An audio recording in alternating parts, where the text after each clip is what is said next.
சந்திரமுகின்னதும் நமக்கு சினிமால வர்ற ஒரு கேரக்டர் தான் ஞாபகத்துக்கு வரும். ஆங்கார குணத்தோட ஆத்திரத்தோட பேசுற அந்த பெண் கதாபாத்திரம் தான் நினைவுக்கு வரும். ஆனா அந்த காலத்திலிருந்தே ஏராளமான சந்திரமுகிகள் நம்மள சுத்தி இருந்துட்டு தான் இருக்காங்க.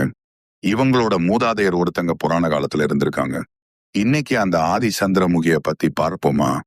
அதுக்காக நம்ம மகாபாரத போர் நடக்கிற குருஷேத்திரம்ங்கிற இடத்துக்கு போகலாம் வாங்க.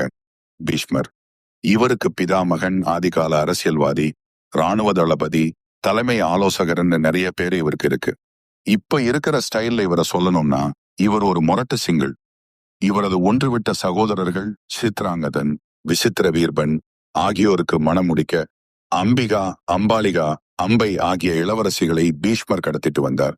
இதில் அம்பை மட்டும் தான் ஏற்கனவே ஒருவரை விரும்புவதாக தெரிவிக்க அவரை மட்டும் பீஷ்மர் விடுவித்தார். அம்பை தனது காதலனை தேடிச் சென்றாள். ஆனால் அவன் அவளை ஏற்கவில்லை.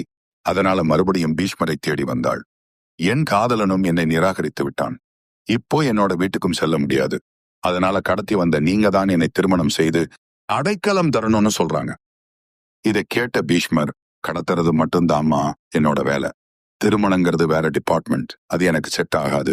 நான் வாழ்நாள் முழுவதும் பிரம்மச்சாரியாவே இருக்க வேண்டிய ஆளு. அதனால உன்னை கல்யாணம் பண்ணிக்க முடியாதுன்னு சொல்லிடுறாரு. அதனால வேற வழி இல்லாம மறுபடியும் தன்னோட காதலனை தேடி போறாங்க. அவனும் மறுபடியும் அவளை ஏத்துக்க மறுக்கிறான். அதனால மறுபடியும் பீஷ்மர்கிட்ட வந்தா. இப்படி ஒவ்வொருத்தரும் மாறி மாறி புறக்கணிச்சுட்டே இருந்தனால அவளுக்கு கோபம் வந்துடுது. மவனே, நான் பேசாம அரண்மனையில ஜாலியா இருந்துட்டே இருந்தேன். என்னை கடத்திட்டு வந்து இப்படி இங்கேயும் அங்கேயும் அலைய விடுறையான்னு எக்கு தப்பா அவளுக்கு பகை உணர்ச்சி வளருது. பீஷ்மரோட குரு பரசுராமனை தேடி போறான். அவன் மேல இறக்கப்பட்டு பரசுராமனும் பீஷ்மரோட போர் செய்யறாரு. அவரால் பீஷ்மரை ஜெயிக்க முடியல. தன்னோட அப்பாட்ட போய் பீஷ்மரை கொல்ல படையெடுத்து வாங்கன்னு சொல்றான். அதுக்கு அவங்க அப்பா, பீஷ்மருக்கு சாவே கிடையாது. அவரா முடிவு பண்ணி சாகணும்னு நினைச்சாதான் அவருக்கு உயிர் பிரியும். அவரோடெல்லாம் மோத முடியாது.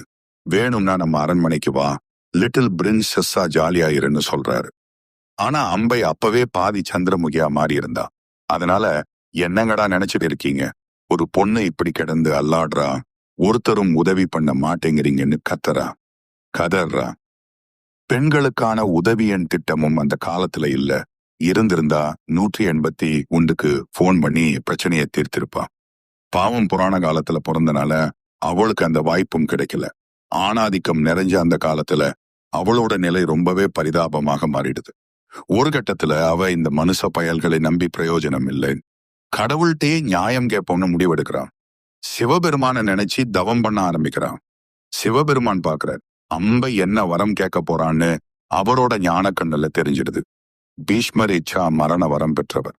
இவளோ அவரை கொல்றதுக்கு வரம் கேட்க போறான். இதெல்லாம் நடக்கிற விஷயமா? வரம்னாலும் ஒரு நியாயம் வேண்டாமான்னு குழம்புறாரு. அப்புறம் ஞான கண்ணை மூடி நைசா தூங்க ஆரம்பிச்சிடுறாரு. ஆனாலும் அம்பை தவத்தோட சக்தி சிவனை உழுக்க ஆரம்பிக்குது.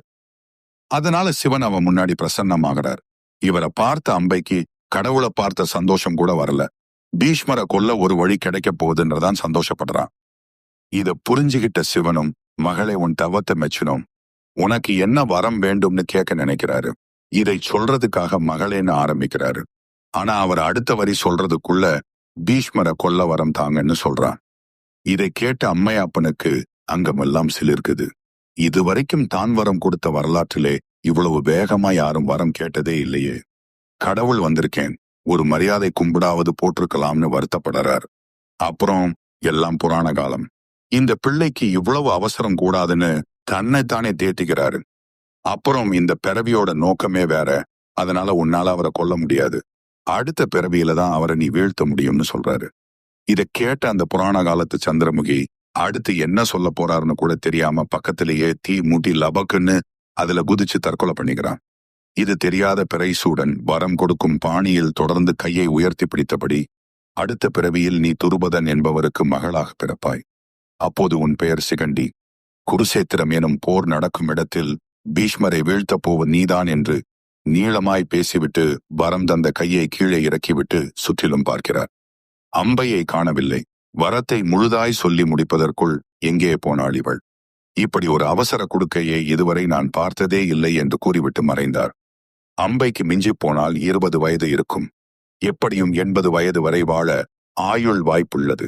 ஆனால் 60 ஆண்டு வாழ்ந்து அடுத்த பிறவி எடுத்து பீஷ்மரை வீழ்த்துவது ரொம்ப காலமாகிவிடும்.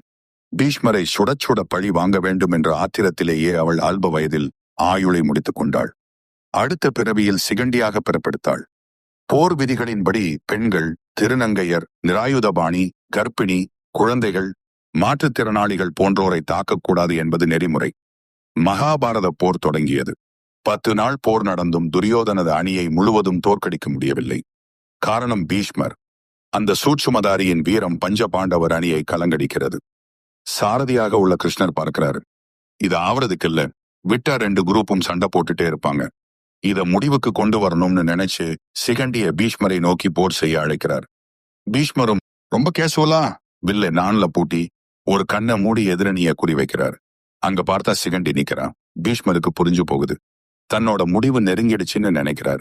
ஒரு பெண்ணுக்கு எதிரா போர் செய்யறது நியாயம் இல்லைன்னு நினைச்சு வில்ல கீழே வைக்கிறாரு. அப்போ கிருஷ்ணர், அர்ச்சுனா, இப்போ விடு உன் பானத்தன்னு கத்துறாரு. நிராயுத பாணிய தாக்க கூடாதுன்ற விதிமுறையை மீறி அந்த வில்லாளனும் அம்பை தொடுக்கிறான். அர்ஜுனன் விடுத்த அம்பு பீஷ்மரை தொலைச்செடுக்குது. ஆனா அவரா நினைச்சாதான் அவருக்கு மரணம் வரும். அதனால அவரை அம்பு படுக்கையிலே படுக்க வச்சிருந்தாங்க. பாண்டவர்களுக்கும் கிருஷ்ணருக்கும் பல உபதேசங்களை செஞ்சார். சுபகணத்தில் உயிர் பிரிய வேண்டும் என்பதால் அதற்காக காத்திருந்தார். அந்த நேரம் வந்ததும் மரணிக்க எண்ணினார். அப்போதுதான் அவருக்கு மரணம் ஏற்பட்டது. இதையெல்லாம் ஆசையாய் ஆத்திரம் தீர அந்த சிகண்டி எனும் புராண காலத்து சந்திரமுகி பார்த்து கொண்டே இருந்தாள். அவளின் போன பிறவி சபதமும் நிறைவேறியது. அடுத்தடுத்து நடந்த போரில் துரோணாச்சாரியாவின் மகன் அசுவத்தாமனால் சிகண்டி கொல்லப்பட்டாள். ஆத்திரத்துக்கும் ஆங்காரத்துக்கும் உட்பட்டவர்கள்தான் இந்த சந்திரமுகிகள். அவர்கள் பக்கம் என்னதான் நியாயம் இருந்தாலும் எதிராளிகளை கோர முகத்துடனேதான் எதிர்கொள்வார்கள் என்பதைத்தான் இந்த கதை நமக்கு உணர்த்துகிறது. இன்றைய காலத்தில் முறையிடவும் பிரச்சனைகளை தீர்க்கவும் பல வழிமுறைகள் உள்ளன.